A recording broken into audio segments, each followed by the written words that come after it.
Hello, and a very warm welcome to you as you join us for this Paramics workshop today. My name is Malcolm Calvert. I'm the director of Paramics Microsimulation, and this is our 9th and final workshop of this series of Paramics Workshops 2020, which have been brought to you online because of the coronavirus pandemic.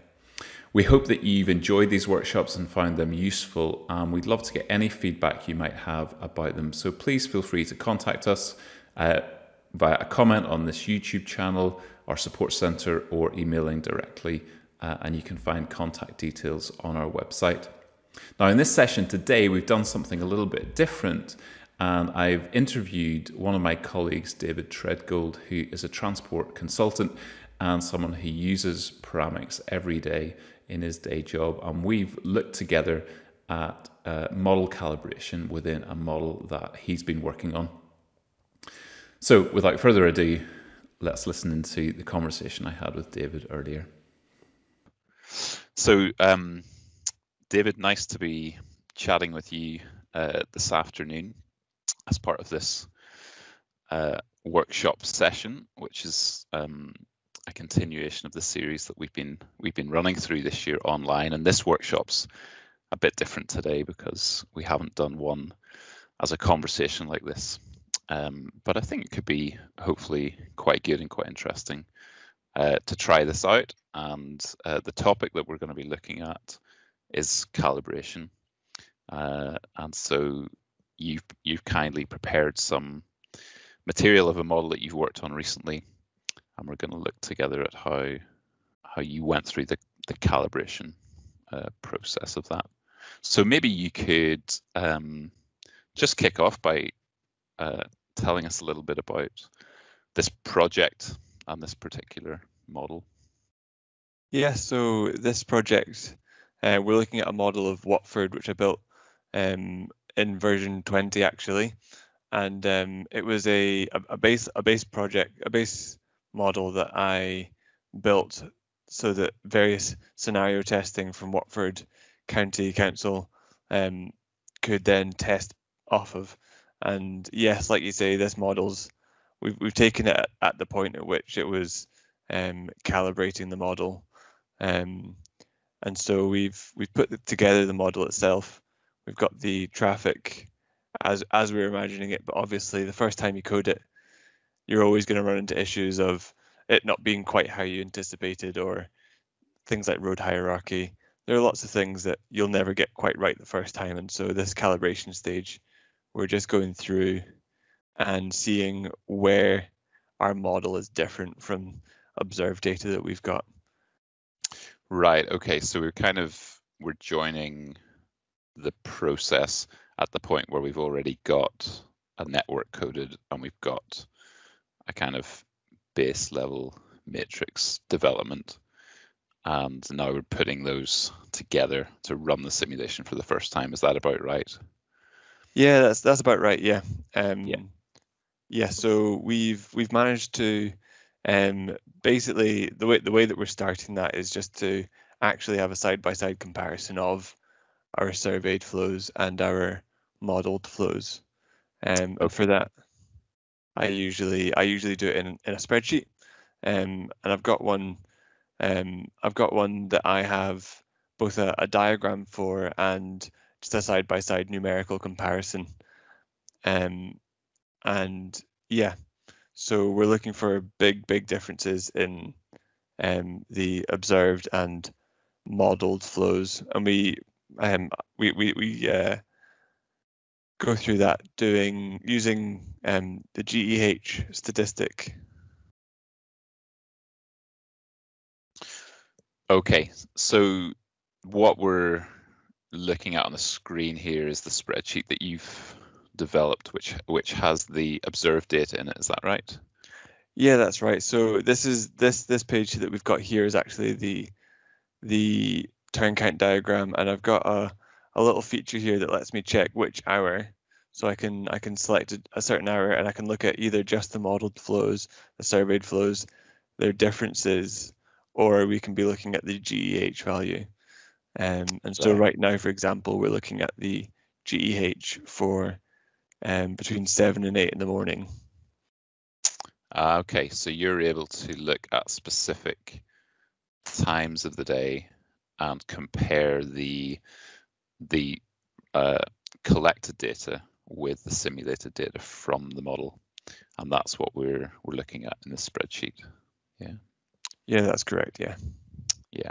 Okay. So what is it that so you've done that. So you've got your model coded and the traffic assigned, and you've run that, and then you've got your observed data in this spreadsheet as well, and now you're comparing those together. So what is it that you would be looking for at this stage, at this very early stage of calibration? So at the very early stage, you've obviously got your fingers crossed that you got it right first time, but actually what we're looking for is there's going to be a number of different places that are going to need adjusted as the modeling process goes on. But I tend to start at where the GEH value is the highest, and that way, often if one site is particularly bad, what that means is adjacent sites are also going to be bad. So by fixing what could be the root of the problem, you might be able to address quite a few different things. So I've got this same data rather than arranged in a diagram here. I've got it as a list.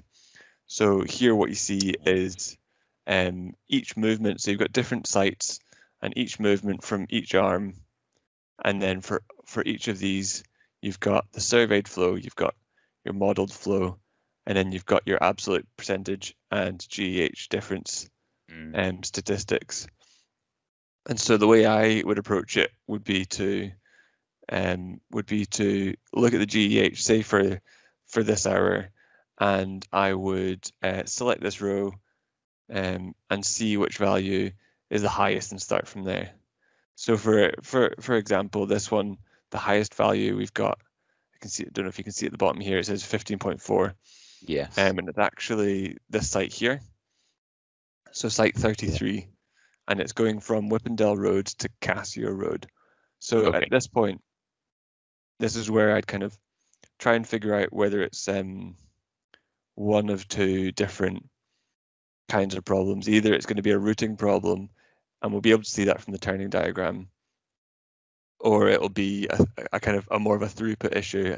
Too many vehicles are getting through, or not enough vehicles are getting through.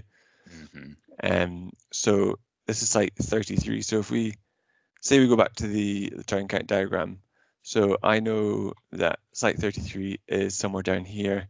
Yeah, so site 33 is just here. And as we mentioned, here's that 15.4 that we're looking at. And so we can see that going from Whippendale Road onto Cassio Road this way, we have quite a big difference. And so if we change our view from the GEH to the actual difference, hopefully we'll get a clearer picture of what's going on. So looking kind of, I'll zoom out a little bit so you can get a bit more of a picture. Looking around, you can see that, I mean, in this example, you've got that there are quite a few vehicles turning left, and actually from the same arm, roughly the same kind of order of number. There's not enough going straight on. And looking at some of the adjacent sites, if you look at site 18 here, you've got another very similar value of excess going this way. So what it looks like to me, just at the outset, and obviously you would look into the model and see it, and we'll do this in a second. We'll go to the routing and see what's actually happening. It looks as though to me that there are too many people going left and then turning up here and going onto the ring road at this point, and there's not enough going straight over the roundabout, and this number is also quite low. So it looks as though there's not enough going straight over and joining the ring road just that bit earlier. So like this would be like step one of the calibration. I would identify an issue and see if I can recognize what might be the cause. Obviously, so I can see why the diagram is really useful there, because you're looking at that largest value that was the 15.4, but then you're also able to look around in on that junction and other junctions nearby to see, is there a pattern here? Yeah. Which might, and it might, therefore, what's the issue underneath it? Yeah. Yeah. So by addressing this one, we're actually addressing a GEH value of 15, but we're also looking at 12 and 14. So by addressing this one issue, we can see that there are three that are kind of intrinsically tied to one another. And so by focusing on that, we're actually capturing a bigger issue. Yeah, that makes sense. So what I would then do is I would look at, I go back to the model, and the first thing I'm checking is, are there any obvious coding differences that are causing that? Because your first pass of coding, it's very easily to disallow a left turn or prohibit going straight ahead or things like that. So the first thing we're going to do is just double check to see if that route is a feasible route, if there's enough people doing it. So I've got the model here. So this is the whole model area. And actually the bit that we were looking at was just down here. So if I zoom in and I turn on the, not the line points, I'm going to actually go to styles and I'm going to turn on the movements here. So what we can see is there is a bit of an issue here. We don't know that. So for some reason they've got a major movement here. So what we can do is we'll go to Street View at some point and just double check that. But for the time being, there's no reason why they can't go straight over here instead of going up and along this road here. So what I'm going to do is I'm going to actually use the route viewer feature, which is in the edit network here. If we go to route viewer, and I'm just going to take a route from this link here, and we're choosing any zone that's going to make us use this ring road, so that we're going to capture this behavior going onto the ring road.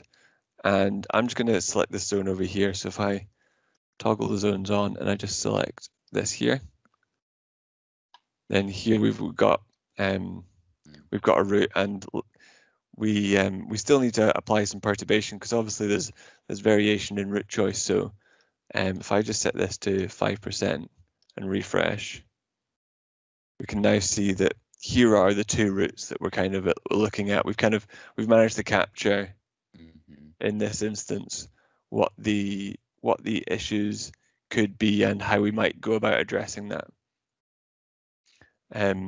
So looking at it, it looks as though yes, both of these are viable routes in order to access the ring road and go further afield. But vehicles are often choosing to join to the ring road a bit later on and turn left and right here instead of just going straight ahead. And what you might see from the styles that I've got on is currently there's red and blue links, and we're just using those as a distinction between major and minor roads. So looking at this, what I would do is I can see that for the two different routes that we're taking, they're both minor. And I want to promote this one that's further to the south. So one way that I can do that would be just to select these links. Oh, let me just remove that for a second. I just select these, and where they are a 30 minor route, I've already got a category defined for 30 major, which I've used elsewhere. And I'm just gonna, in fact, it's this one here. I'm gonna click this. And so now what we've got is this section of road is actually now a major. And as vehicles are approaching this has now become a more desirable route, and hopefully having now run the model with the changes, you will see that this route is more heavily used, and when we return to the the spreadsheet that we were looking at earlier, we should see an improvement on those movements. Yeah. So I've done a bit of before and after. I've got a second spreadsheet with those kind of results out. Oh, it's not responding. Let it just take a second. So here we go. These are so I've made that change before, and I've rerun the simulation. I've got input spreadsheets that I've just taken the summarized statistics from Paramics, and I've imported it into my spreadsheet, and you can see that these values are very nicely reduced. There's still some room for improvement here, but what we've done is we've been able to mitigate. You can see that for the values that we were looking at, so this ahead and left turn, Yeah. this left turn and this left turn, we've seen some improvement in the GEH value. Yeah. Yeah.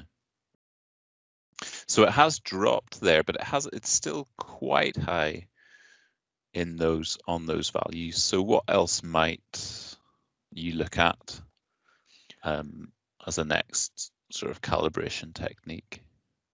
So after that, if say this, we can see that if we go to the actual differences, we can see that Upton Road is still just being used a bit more than we're expecting. So yeah, on top of that road hierarchy, if we were looking to make further improvements, which in this case we are, one thing we could do is apply a cost factor to the links. So if I return to the model, say we were trying to, so we've got enough vehicles coming along here and we're happy about that, but there are still too many vehicles, and it might not just be coming from Whippendale Road as it was before, it might be from elsewhere. Yes, of course, yeah. But what we can do is actually on these links here, if I select this, at the bottom of the properties here, we can either do this on a link by link basis, or we can define a new link category and specify it in there. But for just now, what we might do is just select these, especially if we're trying to figure out what the right value would be. But essentially, we're going to attribute a bit more cost to this by scaling up this factor. Yeah. And what we might do is try 1.1, maybe 1.2 to begin with. We don't want to blow it out of proportion and make sure no one's using it, because from our survey counts, there are actually people using it. Yeah. But what we could do is maybe set it to 1.1 or 1.2. And then for those links, they will now update the associated cost for traveling along that road. Yeah. And so what you might find is that more vehicles are dissuaded from using that. And then when we return to our vehicle counts in the spreadsheet, we've got some better alignment to the surveyed data. Yeah. Yeah, so the first kind of pass through, you would be looking at the road hierarchy and the use of major minor links, but then if you still needed to reduce the traffic or increase it as well on another type of link, then cost factors would be the next port of call. Yeah, so there's some things that when we're first coding it, maybe it's signposting, maybe it's there's a few things that we can get a first pass on what the road hierarchy is, but there are going to be some some features that we won't pick up the first time round, and those will become clear as we go through the calibration stage because of that difference and that discrepancy from the surveyed and observed flows. Yeah. There are sometimes things where maybe it's got some dodgy cobbles or something, or if there is quite a lot of service vehicles accessing it that are needing to stop, reverse, there are lots of kind of maybe less tangible reasons why a road is more or less used. But link cost factors, once we've kind of got the road hierarchy as it can be, we can double down on the cost of a particular link as and when we see a good reason to do so. Yeah. And I guess there's a lot to weigh up, isn't there? Because you've got to, so the routes that vehicles are taking and that balance between different routes is one issue, but you've also then, like you mentioned, network coding errors. You've also got your matrices and whether you've got the right amount of traffic leaving a given zone. And then you've also got how that traffic behaves at the junction. So there's a lot to think about, but I guess one thing about this example that drew your attention to routing is that if you can see it at multiple junctions, you can sort of see that pattern as traffic moves through the network. Yeah, sometimes, especially in this case, you have like a bit of a story kind of develops when you can see those mutual discrepancies. Yes, yeah, that's right. So are there any other examples in this model where you had maybe large GHs or areas that needed some attention for calibration that might highlight some of the other calibration techniques that we could use in Paramics? So aside from routing issues, very often a calibration can come out of alignment if you're just not getting the same throughput at a certain junction, and so sometimes that can be priority junctions, sometimes it's signalized junctions, roundabouts. There are a few sites, but one that I was thinking of earlier was up here. So this is a dual carriageway that links up to the motorway, and you've got kind of local network accessing that kind of heavier flow of traffic. And there's a couple of points at which the model accesses that. But at this junction, what we were seeing was that actually there were too few vehicles coming through, going north from this bit, and heading further north onto the motorway access. And it wasn't obvious from the turning diagram. It wasn't as though there were more coming in on this western arm and going north. It wasn't as if they were routing a different way through the model and still going there. It just seemed like not enough vehicles were heading through. And when it's not obvious like that, what I often do is go to visualize and just watch what is and isn't happening. So I'm going to just watch this and see what happens. And we can zoom in here. And we're going at max speed for the simulation time.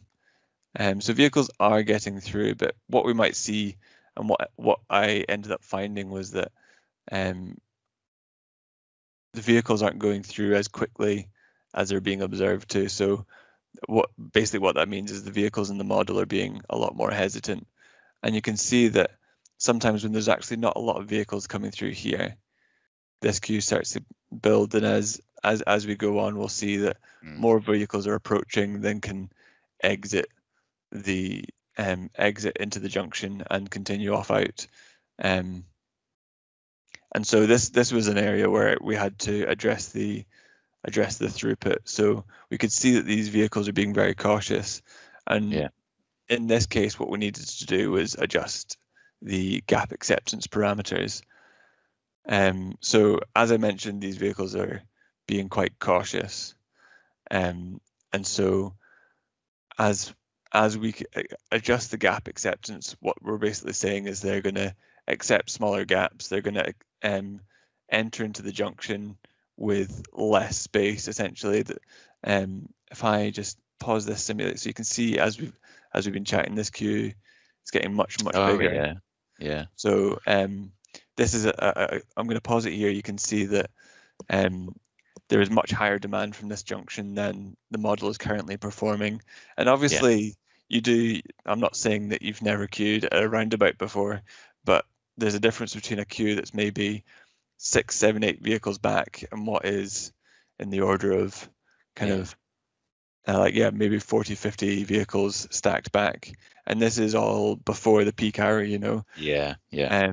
This seems as though we've got an issue with the throughput of this.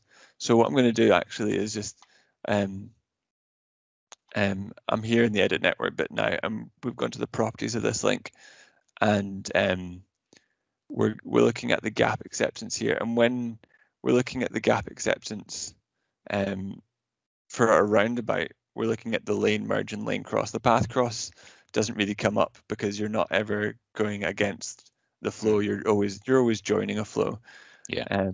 And so what we can do is just drop these values down. And I think when we were calibrating this the first time round, we went down incrementally, but we landed at a value of 2 for both the lane merge and the lane cross. But if there was clearly still an issue there, we'd not only would we kind of keep reducing that, but we'd also look at things like, is the demand actually too high for this junction?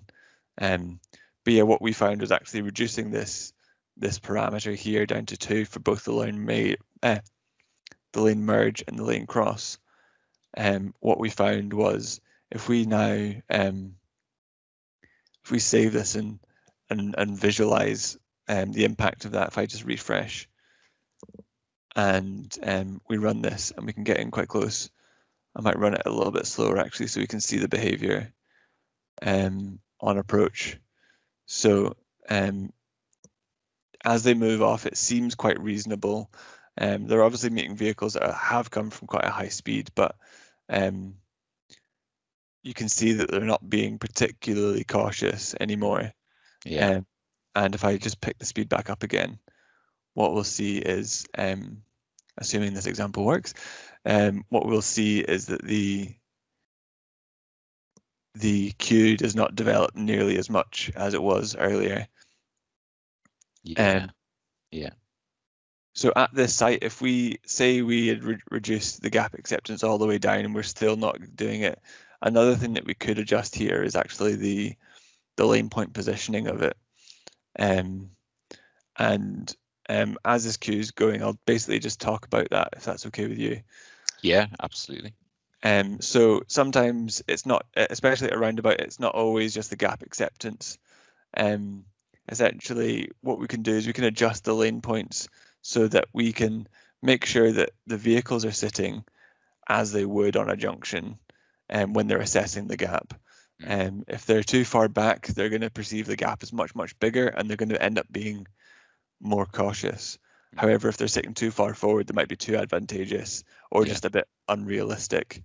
But what we can also do is on this circulatory roundabout arm, we can adjust the position of this so that, yes, they're sitting on the stop line here, but they're assessing the gap they're assessing the gap ahead of them and behind them a bit more accurately, and just moving those lane points around and making sure the trajectories are smooth and realistic. We can just use that as another way of just creeping up the improvement in terms of that calibration. But this has been running for about half an hour now, and you can see that this queue is now almost non-existent. There is a bit of queuing every now and then, but I've got the same comparison sheet. So if I pause this, this is the comparison sheet from before a change like that was made. And you can see, so this is it here. So we're looking at these values. Here's another one where, again, we're at something like 15. So it wouldn't have come up first because I think the other one was 15.2. This might be the next, once we kind of return to that, this would be the next thing that we come to.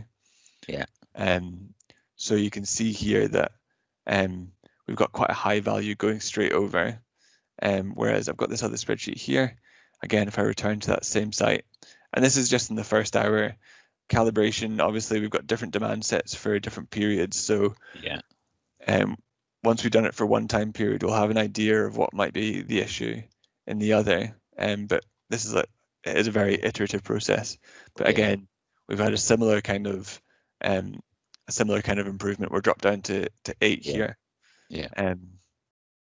Unlike the other one, there will be ways of improving that. But as we circulate through, obviously we came first to that we're at 15. This might drop in terms of priority. There might be other ones that are further out of alignment. So it might be that we put this down for now and come back to it when it becomes the most pertinent issue. Yes, right. So by dropping it down sort of half of its value, it might have dropped down the list of highest GEHs, and other ones will come back to the fore. So Yeah. thanks for that. That's really useful and interesting, and hopefully that demonstrates the power of the gap acceptance parameters, but also I think your points about getting the lane points on those smooth lines and that positioning correct is really important. I know it's something that we've stressed and emphasized for years, because it really does make a difference to the speed that vehicles can travel through the junction, and then of course that has an impact on throughput as well. Did you have any queue data for that junction? For this junction, we didn't necessarily have queue data, but we did have, because the surveys were conducted on videos, we were able to use we asked to retain the video footage, and we could use that as a bit of a final kind of make sure that, because obviously you can improve a junction, in theory you can improve a junction so that there's no queuing, you know, they accept such a small gap that you've got everyone coming through. But when you're doing this, what you can do is sit side by side with something like queue data or the turn count footage, and just make sure that you're seeing the same amount of queuing, because you don't want to improve the site too much, otherwise you won't represent the challenges that your model area is facing. Absolutely, yeah, that's right. So it's not yes, this isn't an exercise in getting as much traffic through the junction as possible. It's getting a good match to the observed data. And of course, I guess when you release this traffic at this junction, then there's more traffic arriving at the next junction downstream, and so maybe the value or the GH changes at that junction as well, and you then need to consider what's happening there, and I guess. Yeah. So yeah, approaching it from that kind of most pertinent to least pertinent, hopefully where there are discrepancies, making the big changes might flesh that out and might kind of wash away the issues that are a bit further downstream, or like you say, it might actually generate more issues. You might highlight something that's wrong with your coding that wasn't being flagged before because there wasn't enough vehicles coming to it to kind of identify that as quickly. But yeah, going through kind of as a bit of a hierarchy in terms of order of GEH, then you can start to identify where the issues actually are and uncover areas that you might have missed because of one glaring thing that was a big thing you could fix, for example. That's right. Yeah, that makes sense. And I guess also, as we're talking, you know, it reminds me of the importance of getting those first two stages of the model development done as well as possible, you know, that network coding and making that as accurate and robust as possible, because that's going to affect the calibration. You know, if your nodes and curbs and lane points aren't in good positions, if you haven't got your priorities right, if all of those types of things will have a big impact on calibration. And then also, I guess, the matrix development and getting a suitable demand set which is maybe or maybe not gone through matrix estimation, but you know, has a good generation and distribution of trips. Those are really important for this stage, because you can end up, I guess, chasing your tail if you haven't got those in place when you're trying to calibrate the network. Yeah, exactly. If you've got a demand set that is insufficient, so you don't have enough vehicles approaching the junction, for example, or say say if it was the north arm, because I know, for example, the north arm of this is actually attached fairly directly to the outside of the model. If, say, these values here were out, then there's no preceding junction that would cause that. That would be an error in your trip generation. So that's somewhere where actually, rather than specifically calibration, you'd have to return to one of those first steps and just make sure that what you're generating is generating to accommodate what you're seeing in your surveyed counts. Yeah, that makes a lot of sense. So a really good check of your matrices is checking around the edges of your model and the links that are entering the model from a zone, and if the numbers aren't right there, then you know you've got a matrix problem. So thanks so much, David, for talking us through some of the things you worked through in the calibration of this model. It's really interesting, and hopefully that's really useful to the listeners today. Maybe we can just try and like recap on the key, if we were to sort of highlight, you know, the top 5 or 6 calibration techniques or tips that we've been talking about today. What would you say if you were to give a kind of synopsis of the really important things for calibration? Yeah, so I think, as we were saying at the end there can be issues with the way that we've initially created the model or assigned the traffic. So the first thing I'd check is to see if there's no glaring errors, really. Just make sure that the route that you're thinking should be getting a certain amount of traffic is actually possible. Because you're going to save yourself time kind of going through the calibration stage and then finding out, oh, there's a bunch of vehicles that are not able to get out into the model because they're coming in and not being able to turn right where they want to be. So yeah, that would be the first thing, is just double check and triple check your actual initial coding. Yeah, I think at that point you're then looking at whether or not it's a routing issue or a throughput issue. A routing issue can often be made quite clear if you look at the adjacent junctions and seeing if you're seeing a particular trend of differences between flows, and often if there are 2 competing routes, that can be a prompt that it might be a routing issue, in which case I would first look at something like road hierarchy, whether or not certain links are major or minor, because that will affect how vehicles choose their routes as they enter the model. And if that's not enough, or it's not, or if they're already, say they're already both minor, because you want to, if they are already different, then something like link cost factors would be the way to kind of accentuate that difference and make sure that you're getting the divide of traffic that you're actually seeing in the observed data. If it's not, so those are the 2 that I would kind of suggest looking at if it's a routing issue. Or sometimes if it's just throughput, if it seems to just stop, and it stops at, say, maybe it's a roundabout, maybe it's a set of signals, then I would look at, I'd look at the lane point positioning. I'd make sure that the trajectories are smooth, so that you've not got some horrible movements through from your vehicle. Sometimes things like, even just applying next lane, so you don't have too many vehicles moving from one lane to another, disrupting the flow of traffic, that can have an impact on throughput. But yeah, looking at things like gap acceptances for roundabout, signal timing. Sometimes it's a case of, if you're given fixed signal timings, but it's a variable signal setting, you maybe need to look at footage or any other data that you have for that signal and just adjust it where you see necessary.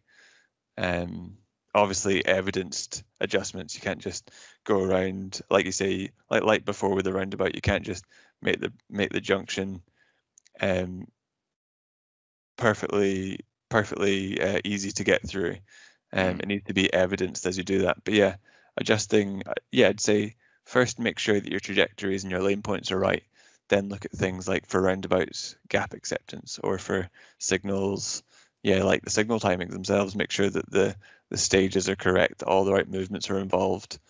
It all loops back, because then you are, at that point, you're just looking at your original coding again and making sure it's coded the right way around. It's a very cyclical, iterative process. But yeah, I would say, I think I counted 5 there.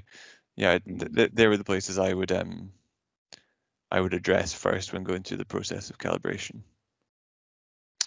That's great, thank you. Yeah, that's a helpful summary, I think, and synopsis of the really important aspects of calibration. And like you say, it is that iterative process, isn't it? Because you're fixing issues that you find, and the hope is, and in my experience, if you've built your model and your matrices well, is that as you start to make improvements in one place, you do have what I would call a virtuous cycle, where the whole model gets better and better.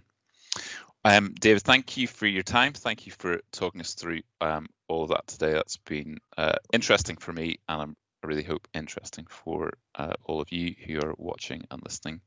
So thank you for joining us today for this 9th and final Paramics workshop of our 2020 series. We hope you found that interesting and useful as we've looked together at model calibration. And as I said at the beginning, if you've got any feedback on the Paramics workshops this year, we would love to hear from you. Now, one final thing to say is that Paramics Discovery 24, which we've covered a lot in this workshop series, is going to be launched next Wednesday, the 30th of September. So look out for that in just 1 week's time. Thanks again for joining us today.